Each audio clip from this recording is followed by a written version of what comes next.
Bismillahirrahmanirrahim. Assalamualaikum warahmatullahi wabarakatuh. Selamat pagi anak-anak. Ketemu lagi dengan Ibu di pembelajaran daring hari ini. Bagaimana semua kabarnya? Ibu harap adik-adik semua dalam keadaan sehat dan semangat belajar hari ini. Hari ini kita akan belajar di tema 5, yaitu ekosistem, subtema 1, komponen ekosistem di pembelajaran ke-6. Tetapi sebelum pembelajaran dimulai, kita berdoa terlebih dahulu ya.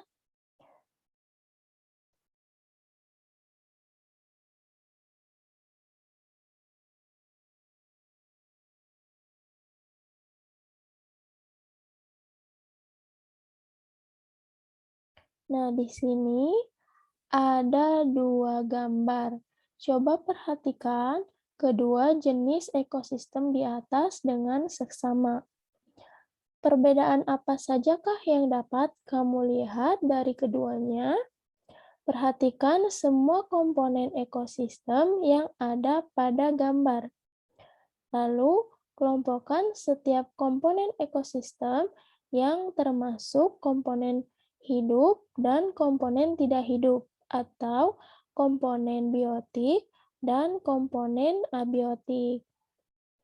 Nah, pernahkah kamu melihat komponen ekosistem di atas? Nah, di sini ada 2 jenis ekosistem. Yang pertama ini ada ekosistem gurun. Yang kedua, ini ada ekosistem air tawar. Bisa kita lihat nih, misalkan perbedaannya di sini banyak sekali tumbuh-tumbuhan yang hidup.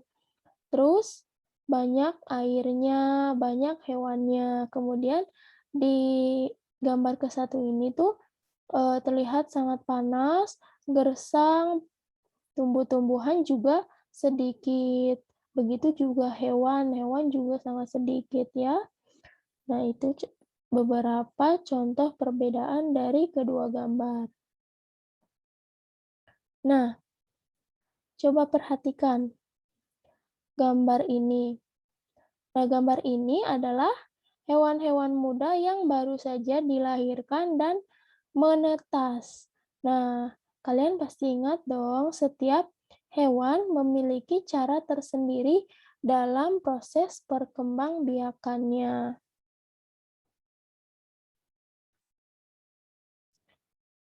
Nah, hewan-hewan tersebut mengalami pertumbuhan dan perkembangan yang berbeda juga antara hewan satu dengan hewan yang lainnya. Nah, proses ini dinamakan proses daur hidup atau siklus hidup. Nah, apakah kamu pernah melihat ekosistem yang berubah dari masa ke masa? Kemudian, mengapa sih ekosistem dapat berubah? Lalu, apa saja yang menyebabkan perubahan ekosistem tersebut? Nah, untuk lebih jelasnya, kita simak bacaan berikut ini ya. Nah, perubahan ekosistem. Ekosistem mengalami perubahan sepanjang waktu.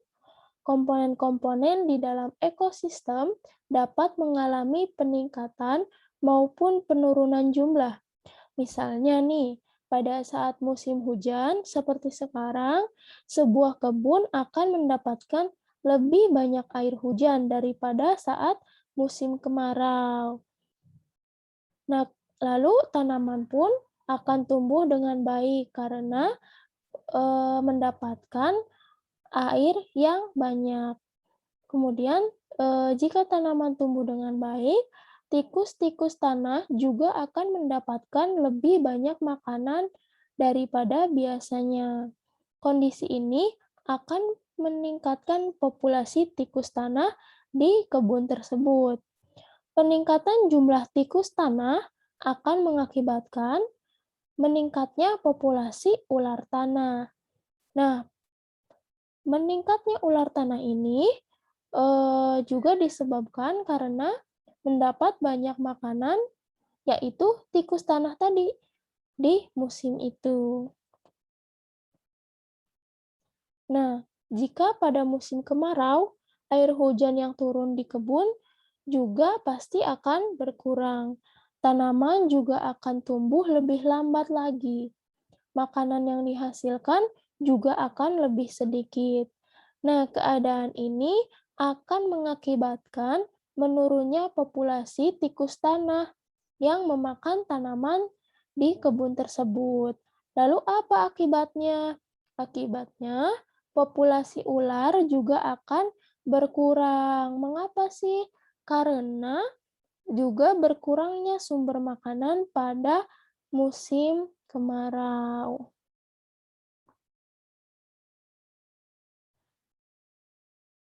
Kemudian, ekosistem juga mengalami perubahan, baik secara alami maupun karena kegiatan manusia. Perubahan musim, contohnya dijelaskan seperti di atas tadi, merupakan salah satu contoh perubahan alami. Ada musim kemarau, ada juga musim hujan.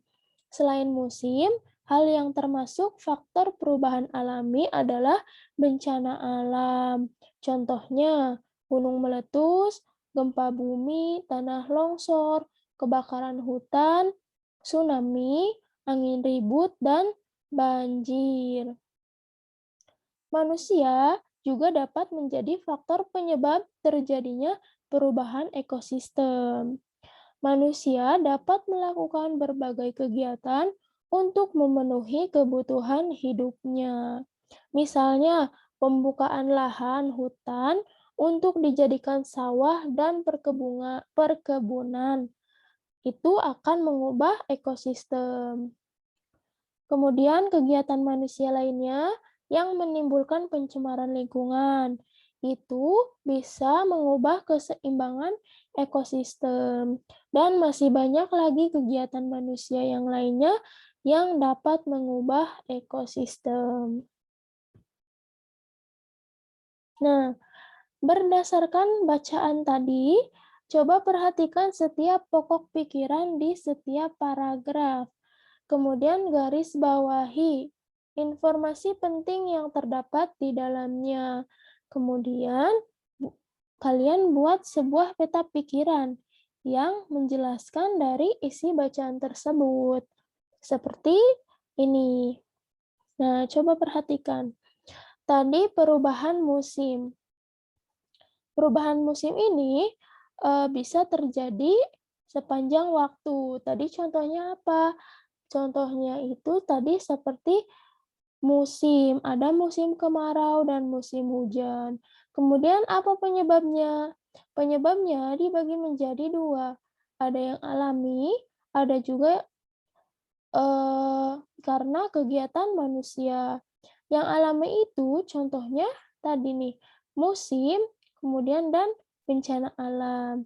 Kemudian yang disebabkan oleh kegiatan manusia ini ada contohnya penebangan hutan, perburuan liar, pembangunan industri, penggunaan bahan kimia, dan lain-lain. Nah, seperti ini contohnya. Nah, coba kalian perhatikan. Di sini ada hewan, banyak sekali hewan-hewan yang asli Indonesia.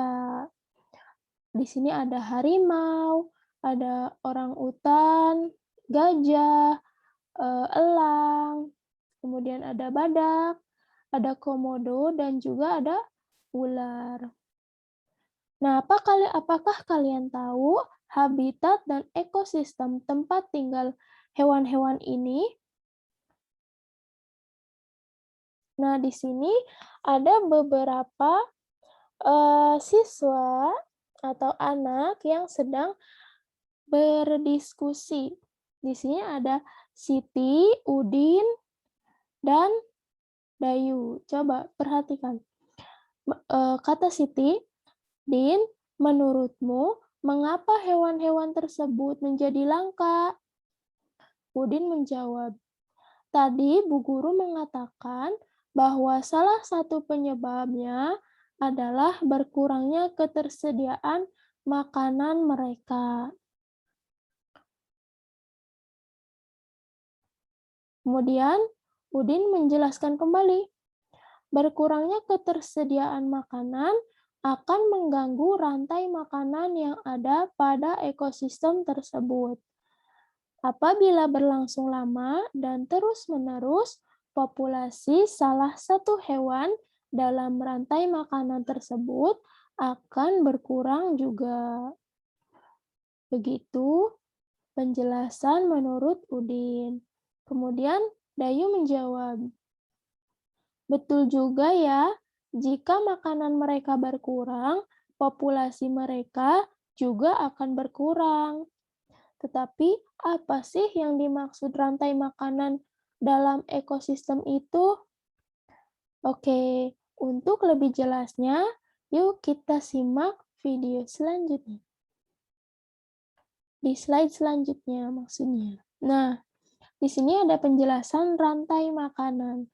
Rantai makanan adalah perjalanan memakan dan dimakan dengan urutan tertentu antar makhluk hidup. Coba perhatikan. Di sini ada tumbuhan. Kita anggap saja ini padi. Padi ini dimakan oleh tikus. Kemudian tikus ini akan dimakan oleh ular.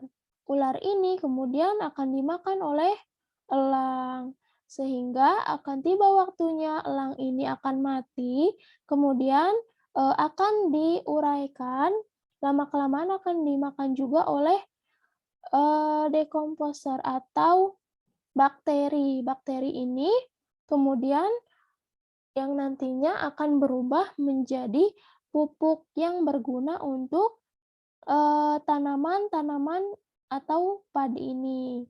Dan begitu seterusnya.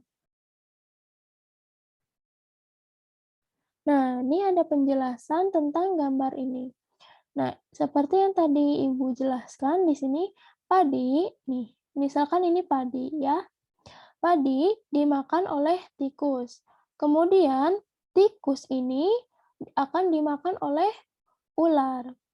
Ular dimakan oleh burung elang. Setelah beberapa waktu, burung elang akan mati.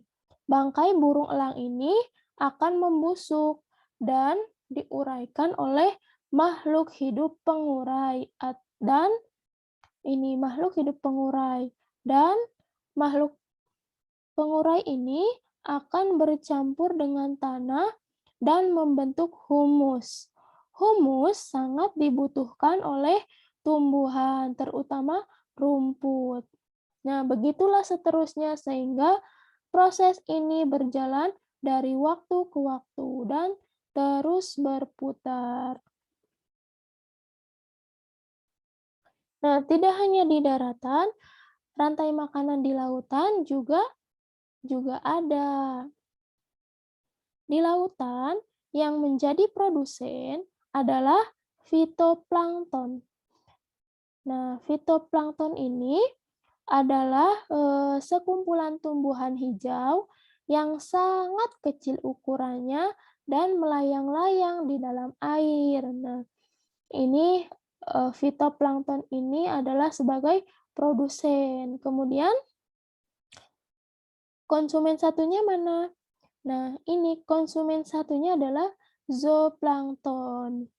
Zooplankton ini akan memakan fitoplankton. Kemudian, zooplankton ini akan dimakan oleh ikan-ikan kecil ini. Ikan-ikan kecil ini dinamakan konsumen 2. Setelah itu, ikan-ikan kecil ini akan dimakan oleh ikan-ikan yang berukuran sedang. Ikan-ikan sedang ini disebut konsumen 3. Kemudian siapa yang memakan ikan-ikan sedang ini? Ikan-ikan sedang ini akan dimakan oleh ikan-ikan besar. Ikan besar ini dinamakan dengan konsumen 4. Nah, itulah rantai makanan yang ada di lautan. Kemudian, nah, urutan peristiwa memakan dan dimakan di atas dapat berjalan seimbang dan lancar jika seluruh komponen tersebut ada. Nah, ini akan terus berputar jika konsumen 1 dan konsumen 2 ini terus ada.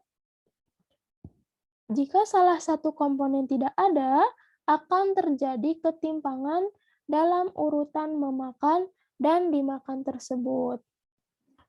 Agar rantai makanan dapat terus berjalan, jumlah produsen harus lebih banyak daripada jumlah konsumen ke-1. Nah, konsumen ke-1 juga harus lebih banyak daripada konsumen kedua. Dan pengurai juga harus lebih banyak dari konsumen ketiga. Begitu seterusnya. Nah, ada juga satu komponen yang sangat berperan besar dalam rantai makanan ini, yaitu apa? Yaitu pengurai.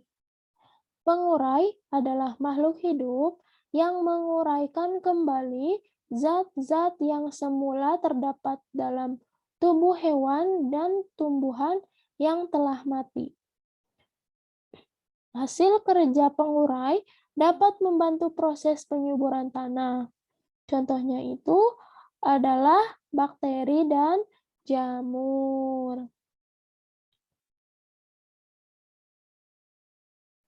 Oke, setelah kita belajar tentang rantai makanan, kita akan belajar tentang upaya yang bisa dilakukan untuk menjaga persatuan dan kesatuan NKRI. Antara lain, yang pertama, toleransi atas segala perbedaan yang ada. Jadi, mau itu kita berbeda agama dengan teman, atau berbeda warna kulit, berbeda suku, atau berbeda agama. Nah, kita tidak boleh menjelekkan atau merendahkan satu sama lain. Kita harus hidup bertoleransi karena Indonesia itu Bhinneka Tunggal Ika, berbeda-beda tetapi tetap satu jua. Nah, yang kedua ada mengedepankan musyawarah mufakat dalam menyelesaikan masalah. Jadi, setiap ada masalah kita harus dibicarakan terlebih dahulu, harus berdiskusi terlebih dahulu agar ada solusi untuk jalan keluarnya. Yang ketiga ada memupuk silaturahmi dengan kerja bakti dan gotong royong. Nah, contohnya itu jika ada kerja bakti dan gotong royong di masyarakat, kita harus ikut untuk berpartisipasi sebagai rasa hormat kita pada masyarakat. Lalu selanjutnya, mendahulukan kepentingan bersama di atas kepentingan diri pribadi. Nah, kita harus mementingkan kepentingan bersama atau kepentingan masyarakat, baru kemudian kita mementingkan urusan pribadi atau kepentingan diri sendiri. Kemudian yang kelima ada tidak bersikap diskriminatif atau membeda-bedakan perlakuan kepada siapapun berdasarkan pada latar belakangnya. Seperti yang sudah tadi Ibu bilang, kita itu semua sama, tidak boleh membeda-bedakan, baik itu agama, ras, suku, bangsa, atau juga latar belakang setiap orang. Nah, di sini kemarin kalian sudah mempelajari lagu yang bertangga nada minor, bukan? Nah, sudahkah kamu menyanyikannya sesuai dengan nada yang terdapat pada lagu tersebut? Nah, bagaimana perasaan kalian saat menyanyikan lagu tersebut? Nah, coba pelajari kembali lagu-lagu tersebut, kemudian nyanyikanlah dengan diiringi musik yang sesuai. Kemudian, pahami juga makna yang terkandung di dalam lagu tersebut. Lagu yang bernada minor itu adalah lagu yang eh, lambat, tidak bersemangat. Lagu yang sedih. Contohnya itu seperti Syukur, Bagimu Negeri, kemudian ada Mengheningkan Cipta. Nah, itu adalah contoh lagu yang bernada minor. Kemudian ada juga lagu yang bernada mayor. Nah, itu kebalikan dari lagu yang bernada minor.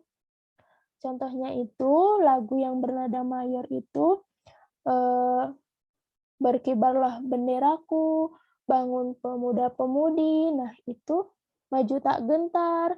Itu adalah lagu yang penuh semangat dan bernada gembira, membangun semangat kita.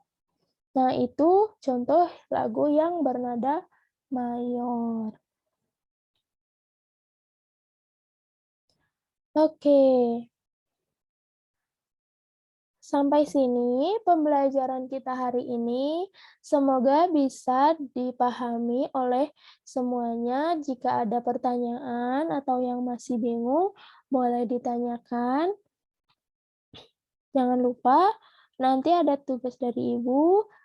Selamat mengerjakan. Semoga kalian terus semangat dalam belajar. Jangan malas-malasan ya. Semoga sesi belajar kita hari ini dan juga nanti ke depannya tetap produktif dan juga menyenangkan. Terima kasih. Sebelum diakhiri, kita baca hamdalah bersama-sama. Alhamdulillahirabbil alamin.